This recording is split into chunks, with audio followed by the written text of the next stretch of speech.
আমন্ত্রণ দীপ্ত সংবাদে, সাথে আছি আমি তারান্নুম জুথি। শুরুতেই জানাবো সংবাদ শিরোনাম। প্রথম বিদেশ সফরে কাল মালয়েশিয়া যাচ্ছেন প্রধানমন্ত্রী। গুরুত্ব পাবে শ্রমবাজারের বিষয়ে। কুয়ালালামপুর থেকে যাবেন বেইজিং। আলোচনায় থাকবে তিস্তা প্রকল্প। তিস্তা তো আলোচনা হবেই বলে আমি ধারণা করি। আমরা তো তুলব সে প্রসঙ্গ। সেছাড়া অন্যান্য নদী ব্যবস্থাপনা বা ওয়াটার ম্যানেজমেন্টের ক্ষেত্র থেকে আরো আলোচনা বিস্তৃত হবে। দুবাইয়ে গ্রেপ্তার সাবেক আইজিপি বেনজির আহমেদকে শিগগিরই ফেরত আনা হবে। আরব আমিরাতে পাঠানো হয়েছে প্রয়োজনীয় কাগজপত্র, জানালেন স্বরাষ্ট্রমন্ত্রী। সমস্ত কাগজপত্র, ওয়ারেন্ট, মামলার বিবরণী সহ এখানে অনেক কাগজ দিতে হয়। পররাষ্ট্র মন্ত্রণালয় ডিপ্লোম্যাটিক ব্যাগে করে ইউএই গভর্নমেন্টের কাছে পাঠিয়েছে। টাঙ্গাইলের মধুপুর উপজেলায় পরিত্যক্ত কূপে নেমে বাবা ও ছেলে সহ 4 জনের মৃত্যু। গ্যাস জমে থাকার কারণে এই দুর্ঘটনা, ধারণা পুলিশ ও স্থানীয় প্রশাসনের। বিষক্রিয়ার কারণে এই 4 জন ব্যক্তি মারা গেছে বলে আমরা ধারণা করতেছি। আইনগত ব্যবস্থা প্রক্রিয়াধীন। ঢাকার সাভার ও আশুলিয়ায় অপরাধ বেড়েই চলেছে। মূল কারণ আধিপত্য বিস্তার ও মাদক ব্যবসা। জামিনে বেরিয়ে আসছে অপরাধীরা, স্থানীয়দের উদ্বেগ।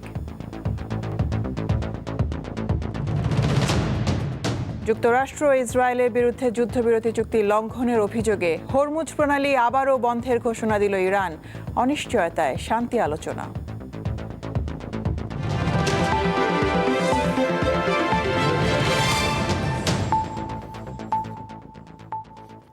কাল মালয়েশিয়া সফরে যাচ্ছেন প্রধানমন্ত্রী তারেক রহমান। তিনি বাংলাদেশিদের জন্য শ্রমবাজার সম্প্রসারণের উপর গুরুত্ব দেবেন। সেখান থেকে 22 জুন যাবেন চীন। প্রধানমন্ত্রীর সফরে ঢাকা ও বেইজিংয়ের মধ্যে 15 থেকে 17টি সমঝোতা স্মারক ও চুক্তি সই হতে পারে বলে জানিয়েছেন পররাষ্ট্র সচিব। আলোচনা হবে তিস্তা প্রকল্প নিয়ে। সরকারের প্রধানমন্ত্রী পদের কর্তব্য। চলতি বছরের ফেব্রুয়ারিতে ক্ষমতা গ্রহণের পর প্রথমবারের মতো বিদেশ যাচ্ছেন প্রধানমন্ত্রী তারেক রহমান। তার সফরের প্রথম গন্তব্য মালয়েশিয়া। দেশটির প্রধানমন্ত্রীর আমন্ত্রণে রোববার বিকেলে কুয়ালালামপুরের উদ্দেশ্যে ঢাকা ছাড়বেন প্রধানমন্ত্রী। মালয়েশিয়া সফর শেষে চীনের প্রধানমন্ত্রীর আমন্ত্রণে সোমবার তারেক রহমান যাবেন বেইজিংয়ে। প্রধানমন্ত্রীর বিদেশ সফর নিয়ে শনিবার পররাষ্ট্র সচিব ব্রিফিং করেছেন। তিনি জানান, মালয়েশিয়া সফরকালে তারেক রহমান বাংলাদেশিদের জন্য সেখানকার শ্রম বাজার আরও সহজ করার পাশাপাশি দ্বিপক্ষীয় সম্পর্ক জোরদারের ওপর গুরুত্ব দেবেন। মালয়েশিয়ার মাননীয় প্রধানমন্ত্রী দাতো সেরি আনোয়ার ইব্রাহিমের আমন্ত্রণে মাননীয় প্রধানমন্ত্রী জনাব তারেক রহমান আগামী 21 থেকে 22 জুন 2026 তারিখে মালয়েশিয়ায় সরকারি সফর করবেন। আমরা নিশ্চয়ই মালয়েশিয়ার শ্রমবাজারে বাংলাদেশের আরও কর্মী নেবার জন্য অনুরোধ করব। ওই বিদেশি শ্রমিক আনার ক্ষেত্রে, এবং সেটা শুধু বাংলাদেশ নয়, বাংলাদেশ, ইন্দোনেশিয়া, পাকিস্তান, অন্যান্য সব দেশের ক্ষেত্রে যে প্রক্রিয়াটা বর্তমানে বিদ্যমান, তারা সেই পুরো প্রক্রিয়াটাকে একটা রিভিউ প্রসেসের মধ্যে নিচ্ছে।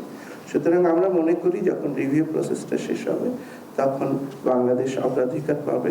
আমাদের তরফ থেকে তো অবশ্যই তাদের অনুরোধ করা হবে। তাছাড়া রোহিঙ্গার ক্ষেত্রে আসিয়ান এবং বিশ্বব্যাপী মালয়েশিয়া একটা আমাদের জোরালো সমর্থক।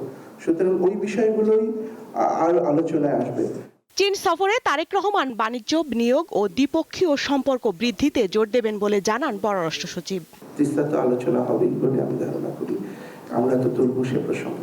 সেছাড়া অন্যান্য নদী ব্যবস্থাপনা বা ওয়াটার ম্যানেজমেন্টের ক্ষেত্র থেকে আরো আলোচনা বিস্তৃত হবে।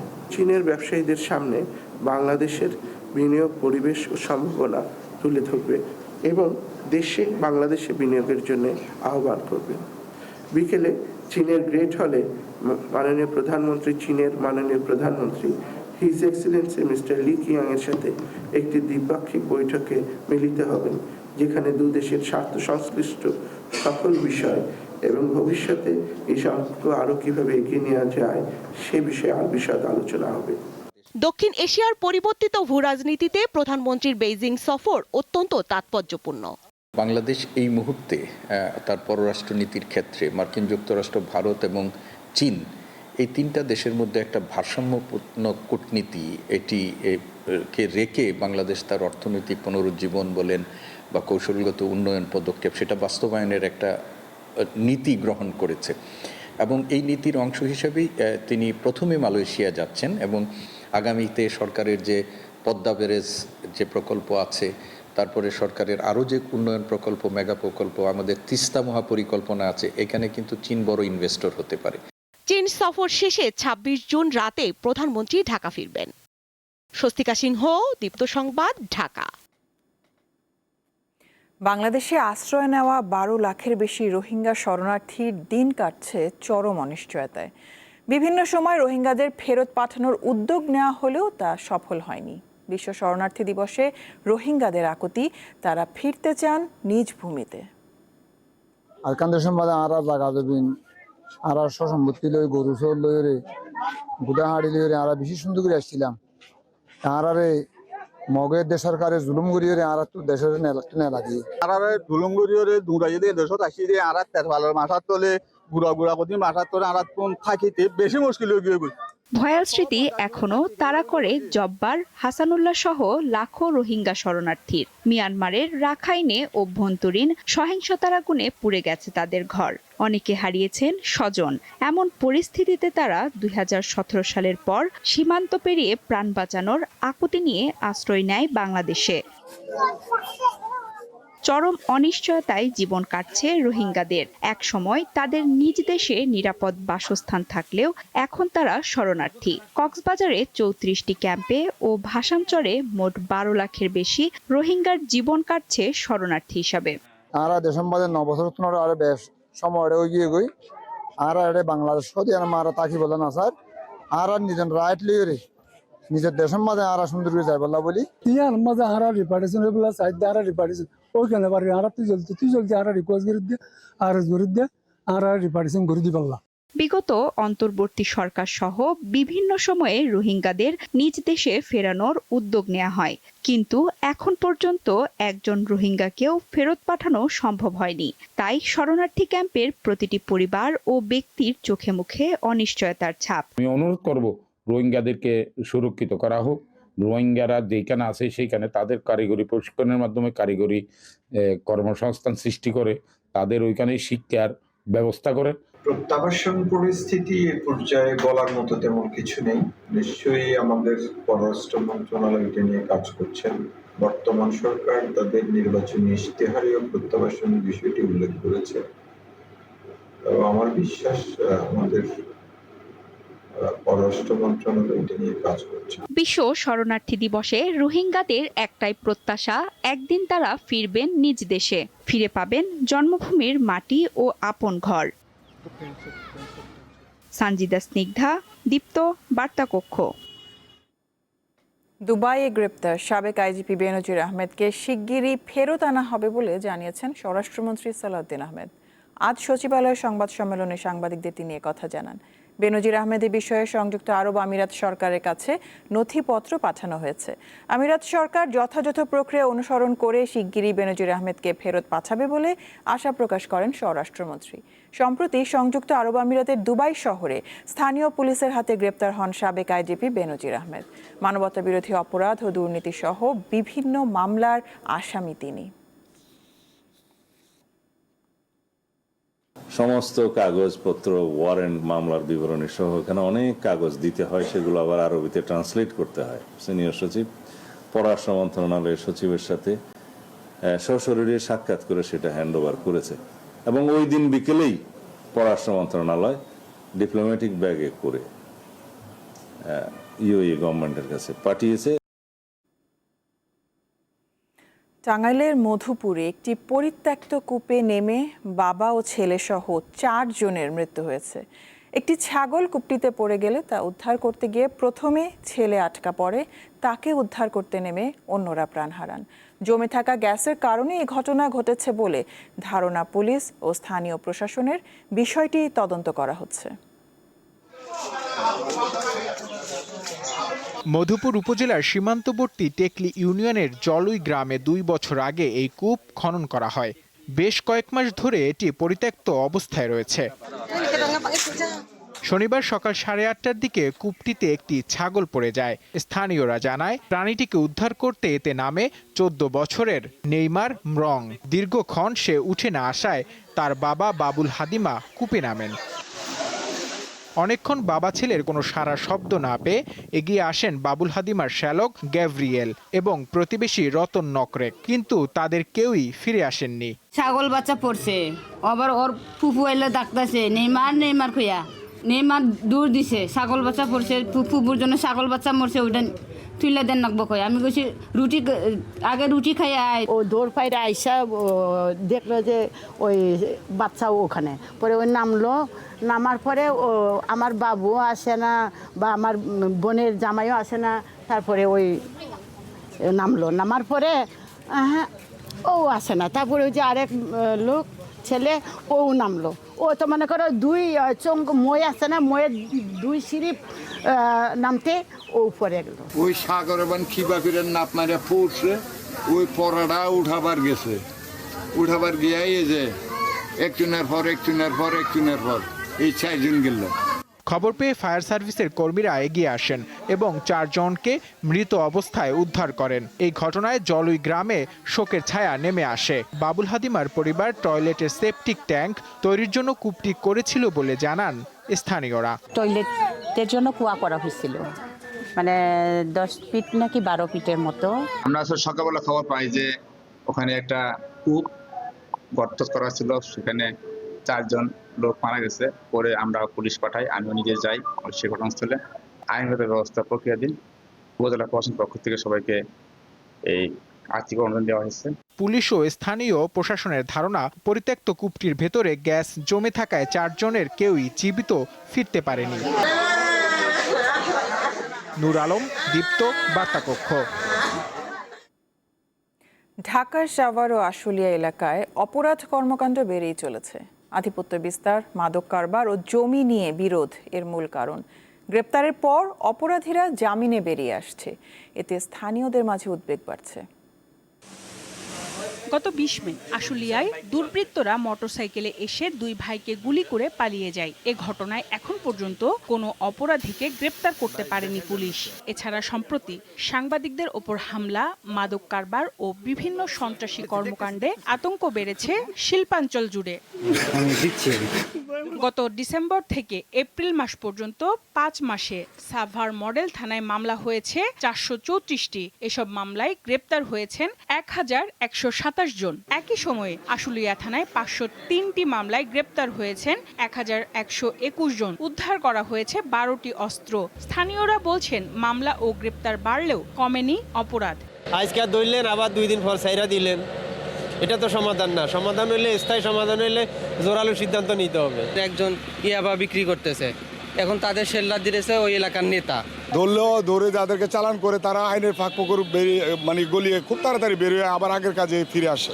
এটা প্রশাসনের সমস্যা না, জনগণের সমস্যা না রাজনৈতিক সমস্যা, এটা তো বলা মুশকিল। আইন শৃঙ্খলা বাহিনীর অভিযানের পাশাপাশি অপরাধ দমনে সামাজিক সচেতনতা বাড়াতে হবে। পুলিশ, আইন শৃঙ্খলা বাহিনী বলেন, জনগণ বলেন, রাজনীতিবিদ বলেন, সবাইকে পজিটিভ চিন্তায় নানা রকম অপরাধ প্রতিরোধ না করা যায়, তাহলে সাভার আশুলিয়ার মানুষ মারাত্মকভাবে অনিরাপদ হবে। সাভার ও আশুলিয়া এলাকায় 2টি থানা, 8টি পুলিশ ফাঁড়ি, র্যাব ও ডিবির কার্যালয় থাকলেও জনবল সংকটের কথা জানালেন উপজেলা প্রশাসনের এই কর্মকর্তা। সাভারে এই 80-90 লক্ষ মানুষের জন্য মাত্র থানা 2টি। এখানে যদি আমাদের একাধিকে আরও 2-3টি থানা অতিরিক্ত থাকতো, 5টি বা 6টি থানা থাকতো, সেক্ষেত্রে হয়তো আমরা বেশি মানুষকে আইনের আওতায় বা আইনের কাভারেজে আমরা নিয়ে আসতে পারতাম। পুলিশ বলছে, শিল্পাঞ্চল এলাকায় অপরাধ দমনে অভিযান ও গোয়েন্দা তৎপরতা জোরদার করা হয়েছে। সার্কেল এসপি সহ যে আমাদের যে ডিবি থানা যে টিমগুলা, সেই টিমগুলাকে আমরা বেগবান করেছি। তারা কিন্তু প্রিভেন্টিভ পুলিশিংও করছে। অপরাধের মূল কারণ চিহ্নিত করে যে কোনো মূল্যে আইন শৃঙ্খলা পরিস্থিতি নিয়ন্ত্রণে আনার দাবি স্থানীয়দের। সঞ্জিতা প্লাবনী, দীপ্ত, বার্তাকক্ষ। চাঁপাইনবাবগঞ্জ সীমান্ত দিয়ে ২০ জনকে পুশিনের চেষ্টা রুখে দিয়েছে বিজিবি। শুক্রবার দিবাগত গভীর রাতে ভারতের সীমান্তরক্ষী বাহিনী বিএসএফ এই চেষ্টা চালায়। বিজিবির টহল দল বিষয়টি টের পেয়ে বাধা দেয়। পতাকা বৈঠকের মাধ্যমে আজ দুপুরে তাদেরকে ফিরিয়ে নেয় বিএসএফ। এদিকে কুড়িগ্রামের রৌমারী উপজেলায় দুটি সীমান্তে শূন্য রেখায় ৭ দিন ধরে আটকে আছে ভারত থেকে জোর করে ঠেলে দেওয়া ৫ যুবক। এর মধ্যে গয়টাপাড়া সীমান্তে ২ জন এবং ভন্দুরচর সীমান্তে ৩ জন অবস্থান করছে। এই ৫ জনকে ঘিরে কঠোর অবস্থানে রয়েছে বিজিবি।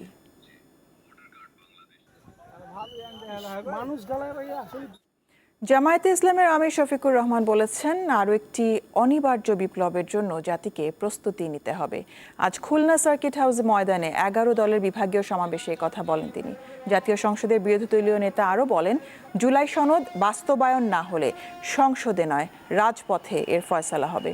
জামায়াতে ইসলামের সেক্রেটারি জেনারেল মিয়া গোলাম পরওয়ারের সভাপতিত্বে সমাবেশে ১১ দলীয় জোটের কেন্দ্রীয় নেতারা বক্তব্য রাখেন।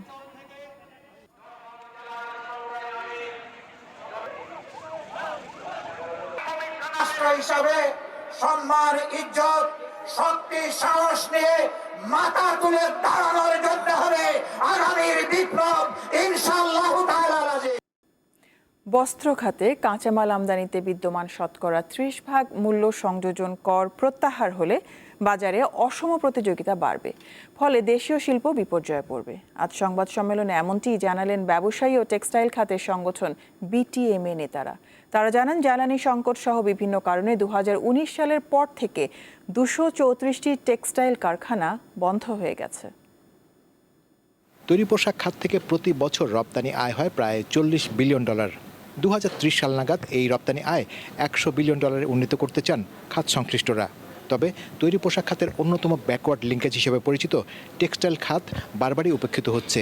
প্রস্তাবিত বাজেটে এই খাতে নানা ধরনের অসঙ্গতির কথা বলেন শিল্প মালিকরা। এমন বাস্তবতায় ২০২৬-২৭ অর্থ বছরের প্রস্তাবিত বাজেটে বস্ত্র খাতে কাঁচামাল আমদানির ক্ষেত্রে বিদ্যমান শতকরা ৩০% মূল্য সংযোজন করার শর্ত প্রত্যাহারের ঘোষণা দেওয়া হয়েছে।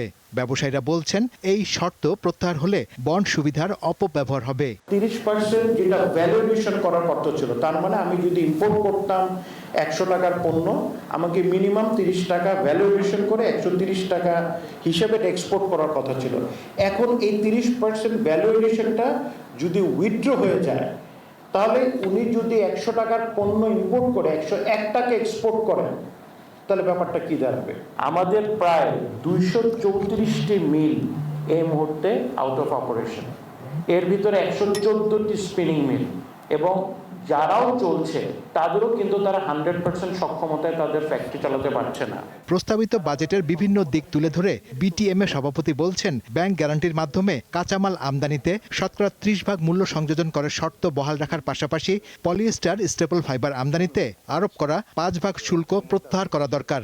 গ্যাস যাতে ঠিক থাকে, পরিস্থিতি যাতে ভালো থাকে, পরিবেশ যাতে ভালো থাকে, তারপরে আপনার যেসব অরাজকতা, খুন খারাপা হচ্ছে, এগুলোকেও কন্ট্রোলে আনতে হবে। এখন চাঁদাবাজির যে একটা প্রকট একটা যাচ্ছে, আমরা ফ্যাক্টরি চালাতে কিন্তু খুব কষ্ট হচ্ছে, ট্রাক থামাচ্ছে, গেটের সামনে দাঁড়িয়ে থাকছে। তো এগুলো অ্যাড্রেস করতে হবে সরকারকে। পাশাপাশি আমাকে ইউটিলিটি কস্ট কমিয়ে আনতে হবে। কর্পোরেট কর শতকরা 27.5% থেকে কমিয়ে 12% করার দাবি জানান বিটিএমএ সভাপতি। কিছু কিছু আইটেম আছে বন্ডে থেকে এক্সবন্ডও করে দিতে পারে। শাহরিয়ার ইমন, দীপ্ত সংবাদ, ঢাকা। বগুড়ায় দুটি ইউনিয়নের নাম স্থানীয় সরকার প্রতিমন্ত্রী মীর শাহে আলমের 2 ছেলের নামে রাখা হয়েছে। এমন অভিযোগ ওঠার পর তা পরিবর্তনের নির্দেশ দিয়েছেন প্রধানমন্ত্রী তারেক রহমান। স্থানীয়রা এই সিদ্ধান্তকে স্বাগত জানিয়েছে। তাদের প্রতিক্রিয়া উঠে এসেছে দীপ্ত টিভির আজকের জনতার কথায়। সীমান্ত এবং দিগন্ত স্থানীয় সংসদ সদস্য ও প্রতিমন্ত্রী মীর শাহে আলমের 2 ছেলের নামের সঙ্গে মিল থাকায় ক্ষোভের সৃষ্টি হয় স্থানীয় বাসিন্দাদের মধ্যে এবং সামাজিক যোগাযোগ মাধ্যমেও জন্ম দেয় সমালোচনা, আলোচনা আর বিতর্কের। ক্ষমতায় যায় তাই মাতাব্বর হয়ে যায়, জনগণের আর ধার ধারে না। মাননীয় প্রতিমন্ত্রী সাহেবের ছেলের নামে এবং পরিবারের নামে যে 3টা ইউনিয়ন করা হয়েছে, এগুলো তাকে অতি উৎসাহী করে, তাকে হয়তো তেলবাজি করে কোনো প্রশাসন, যেমন শেখ হাসিনার সময়ে শেখ রাসেল, ফজিলাতুল মুজিব নাম করে সারা বাংলাদেশ ছেয়ে দিচ্ছিল। আবার এই প্রশাসন এই তেলবাজি করে হয়তো আমাদের প্রতিমন্ত্রীর মাধ্যমে আবার নতুন একটা সিস্টেম চালু করতে যাচ্ছে।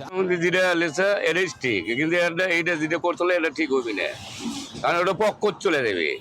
এই যে সীমান্ত দিবান্তর নামটা রাখলো, এটা কি ঠিক কথা? ঠিক হয়নি।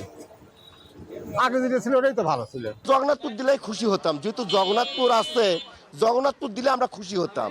তানাদের সীমান্ত ইউনিয়ন যেহেতু ভারতের পাশে আমরা বসত করতেছি, এই জন্য হয়তো বা সীমান্ত দিল। ও পাশে সোনাতলা, ও পাশে দেখা গেল হলো গাইবান্ধা, এই জন্য আমরা সীমান্তের মধ্যে পড়ছি। ভাগ্যের বিষয়, সবারই ভাগ্যে এটা হয় না। যদি ইউনিয়নটা করতেই চাই, ওই এলাকার যে জেনুইন নামটা, সেই নামটা দিয়ে করাই উচিত। নানানজন নানান কথা বলিচ্ছে তার ছেলের নামে যেন না হয়, জনগণ যেন ক্ষিপ্ত না হয়, এই হিসেবে অন্য নাম রাখাই ভালো।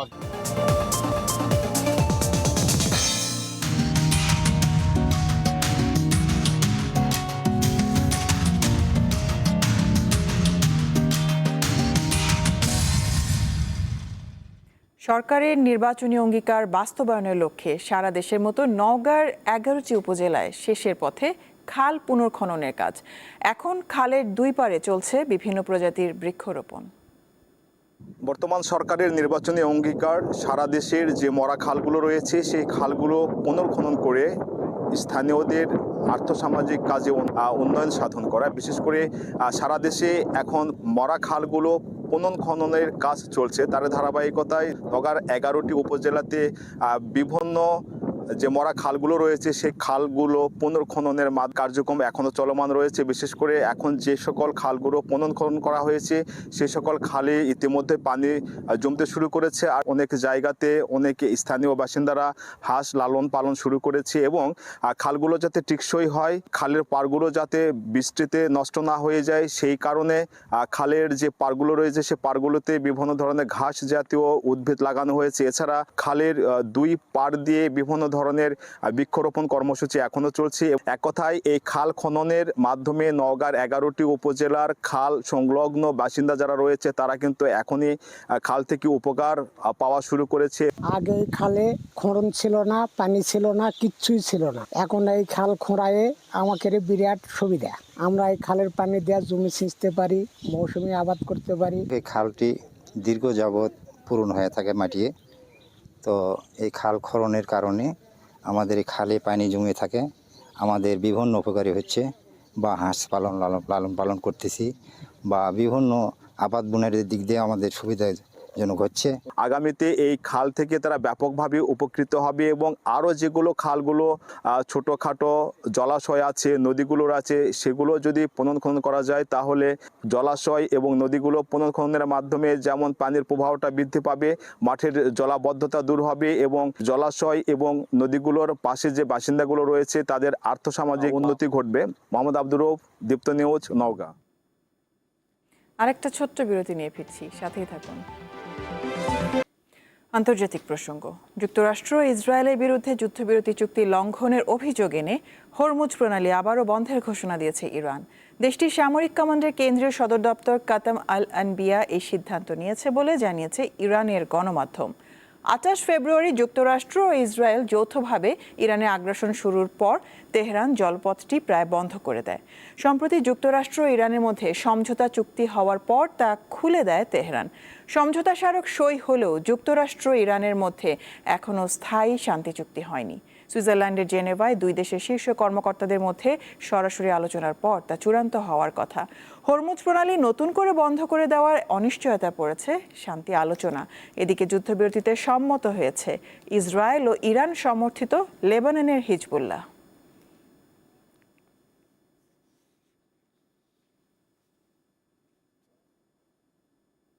খেলার খবর। ঢাকার আর্মি স্টেডিয়ামে আজ অনুষ্ঠিত হলো প্রাথমিক বিদ্যালয় গোল্ড কাপ ফুটবল টুর্নামেন্টের ফাইনাল। এতে চ্যাম্পিয়ন হয় পাবনার সাঁথিয়া উপজেলার জোরগাছা ইউনাইটেড সরকারি প্রাথমিক বিদ্যালয়।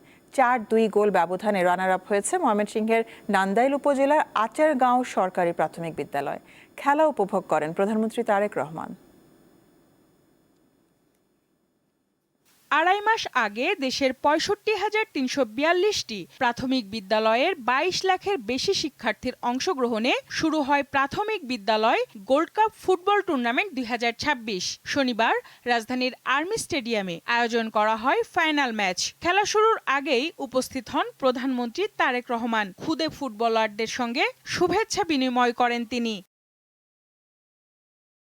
পরে বক্তব্য রাখেন প্রধানমন্ত্রী। তিনি আশা করেন বাংলাদেশে একদিন বিশ্বমানের তারকা তৈরি হবে। আজকে ওয়ার্ল্ড কাপ হচ্ছে, যে ফুটবল ওয়ার্ল্ড কাপ হচ্ছে, এখানে রোনালদো খেলছে, এখানে মেসি খেলছে, এমবাপ্পে খেলছে, কিন্তু তোমাদের মধ্যে থেকে এরকম খেলোয়াড় তৈরি হতে হবে।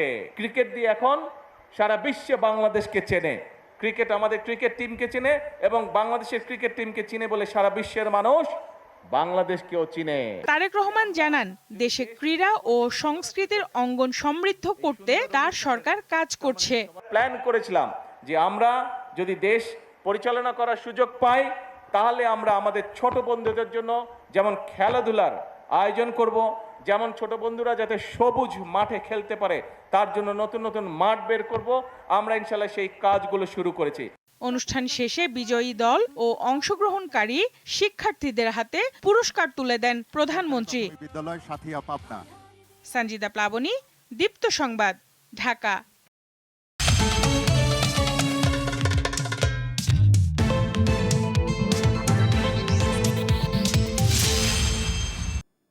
বিশ্বকাপ ফুটবলে হাইতির বিপক্ষে ৩-০ গোলে দাপুটে জয় ব্রাজিল সমর্থকদের মাঝে চলছে বাঁধভাঙা উল্লাস। নেচে গেয়ে সমর্থকরা অভিনন্দন জানান খেলোয়াড়দের। ভক্তদের প্রত্যাশা, হেক্সা জয়ের মিশনে আর কোনো ভুল করবে না আনচেলত্তির শিষ্যরা। যুক্তরাষ্ট্রের ফিলাডেলফিয়া চলছে সাম্বা ডান্স। হাজারো মাইল দূরে সাও পাওলো পাকাইম্বু স্টেডিয়ামে ফ্যান ফেস্টে চলছে ব্রাজিলিয়ান সমর্থকদের উল্লাস। ম্যাথিউস কুনা জোড়া গোলের পাশাপাশি ভিনিসিয়াস জুনিয়র করেন একটি গোল। হাইতির বিপক্ষে জয়ে এমন উৎসব যুক্তরাষ্ট্রের ডালাস ও টাইমস স্কয়ারেও দেখা গেছে ব্রাজিল ভক্তদের মাঝে। চমৎকার ম্যাচ জিতে পরের পর্বের খেলা নিশ্চিত করেছে আমরা। এই ফলাফল খেলোয়াড়দের বিশ্বাসকে আরো দৃঢ় করেছে। প্রথম ম্যাচে ড্র করার পর হাইতির বিপক্ষে জয় যেন হলুদ জার্সি সমর্থকদের নান্দনিক ফুটবলে জয়গান। এই জয়ের ফলে কার্লো আনচেলত্তির দল গ্রুপ সিতে 4 পয়েন্ট পেয়েছে। আগামী বুধবার মায়ামিতে স্কটল্যান্ডের বিপক্ষে গ্রুপ পর্বের শেষ ম্যাচের আগে গোল পার্থক্যে এগিয়ে থাকবে ব্রাজিল। এই জয়টা প্রত্যাশিতই ছিল। হাইতিও খুব ভালো দল, এখন সময় সামনে এগিয়ে চলার। ভিনিদের বলবো, চলো জয়ের পথে এগিয়ে যাই। এই জয়টি আমাদের পুরো দলের জন্য অনেক গুরুত্বপূর্ণ। সামনে আমাদের আরেকটি ম্যাচ রয়েছে স্কটল্যান্ডের বিপক্ষে, সেখানেও জয়ের ধারাবাহিকতা থাকা প্রয়োজন। হাইতির বিপক্ষে জয়ের রেশ কাটতে না কাটতে ব্রাজিলের কোচ কার্লো আনচেলত্তি নিশ্চিত করেন 25 জুন স্কটল্যান্ডের বিপক্ষে ম্যাচে সেলেসাও মূল একাদশে ফিরছেন নেইমার জুনিয়র। তাতে ভক্ত সমর্থকদের মাঝে আনন্দের মাত্রা আরও বেড়েছে। মোহাম্মদ হাসিব, দীপ্ত স্পোর্টস। শেষ করব রাতে দীপ্ত সংবাদ, শিরোনামগুলো জানাবো আরও একবার। প্রথম বিদেশ সফরে কাল মালয়েশিয়া যাচ্ছেন প্রধানমন্ত্রী। গুরুত্ব পাবে শ্রমবাজারের বিষয়। কুয়ালালামপুর থেকে যাবেন বেইজিং। আলোচনায় থাকবে তিস্তা প্রকল্প। তিস্তা তো আলোচনা হবে বলে আমি ধারণা করি। আমরা তো তুলব সে প্রসঙ্গ। সেছাড়া অন্যান্য নদী ব্যবস্থাপনা বা ওয়াটার ম্যানেজমেন্টের ক্ষেত্র থেকে আরও আলোচনা বিস্তৃত হবে। দুবাইয়ে গ্রেপ্তার সাবেক আইজিপি বেনজির আহমেদকে শিগগিরই ফেরত আনা হবে। আরব আমিরাতে পাঠানো হয়েছে প্রয়োজনীয় কাগজপত্র, জানালেন স্বরাষ্ট্রমন্ত্রী। সমস্ত কাগজপত্র, ওয়ারেন্ট, মামলার বিবরণী সহ এখানে অনেক কাগজ দিতে হয়। পররাষ্ট্র মন্ত্রণালয় ডিপ্লোম্যাটিক ব্যাগে করে ইউএই গভর্নমেন্টের কাছে পাঠিয়েছে। টাঙ্গাইলের মধুপুর উপজেলায় পরিত্যক্ত কূপে নেমে বাবা ও ছেলে সহ 4 জনের মৃত্যু। গ্যাস জমে থাকার কারণে এই দুর্ঘটনা, ধারণা পুলিশ ও স্থানীয় প্রশাসনের। বিষক্রিয়ার কারণে এই 4 জন ব্যক্তি মারা গেছে বলে আমরা ধারণা করতেছি। আইনগত ব্যবস্থা প্রক্রিয়াধীন। ঢাকার সাভার ও আশুলিয়ায় অপরাধ বেড়েই চলেছে। মূল কারণ আধিপত্য বিস্তার ও মাদক ব্যবসা। জামিনে বেরিয়ে আসছে অপরাধীরা, স্থানীয়দের উদ্বেগ। যুক্তরাষ্ট্র ও ইসরায়েলের বিরুদ্ধে যুদ্ধবিরতি চুক্তি লঙ্ঘনের অভিযোগে হরমুজ প্রণালী আবারও বন্ধের ঘোষণা দিল ইরান। অনিশ্চয়তায় শান্তি আলোচনা।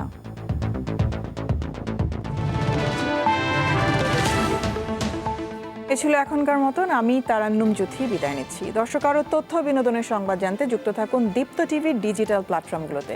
এতক্ষণ সাথে থাকার জন্য ধন্যবাদ সবাইকে।